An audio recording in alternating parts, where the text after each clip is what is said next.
Экожүйе өздерінің өмір сүру ортасымен үнемі әрекеттесіп отыратын ағзалардың тіршілік жүйесі. Қоршаған ортаның өзгерісі бұл жүйеге ұзақ мерзімді зардаптар әкелуі мүмкін.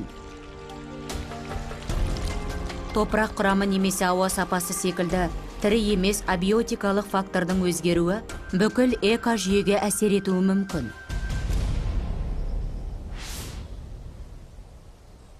Кейбір ең қайғылы және көп күттірмейтін зардаптар су ресурстарының өзгеруі салдарынан орын алады.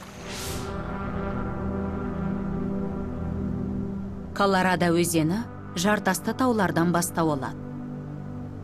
Ол үлкен каньонды ойып шыққан және бір кездері Мексикадағы Калифорния шығанағына дейін жетіп, ауқымды, сулы батпақты экожүйе құрған.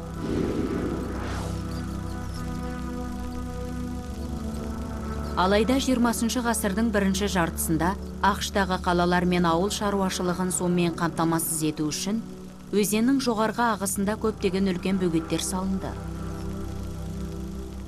Бүгінгі таңда өзеннен су молынан алынып жатқандықтан, өзен енді теңізге құймайды. Бұл жерде бір кездері өте бай сулы батпақты экожүйе болған, және ол өсімдіктердің, су әлемінің және құстардың сан алуан түрлерінің тіршілігін қамтамасыз еткен. Жергілікті халық балық аулаумен күн көрген.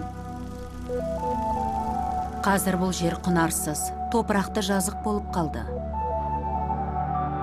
Мыңдаған километр қашықтықта өзен арнасы бұрылып, сулы батпақты аймақтардың 90%-дан астамы жойылды. Бұл Колорадо өзені дельтасындағы экожүйенің толықтай жойылу қаупін тудыруда. Ластану экожүйелерді өзгертуші тағы бір абиотикалық фактор. Ластану қына секілді ағзаларға тікелей әсер етеді. Өйткені олар тек таза ауада ғана өсе алады. Судың ластануы жергілікті экожүйені бұзып, жабайы табиғатқа да кері әсер етеді. Бұл сондай-ақ ғаламшарымыздағы барлық экожүйенің тұрақтылығына қауіп төндіруі мүмкін. Ластану жер бетіндегі барлық түрлерге әсер ететін ең негізгі фактор климаттың өзгеруіне әкелуде. Әр алуан түрлердің саны азайған кезде экожүйе әлсіреп, күйреуге дейін барады.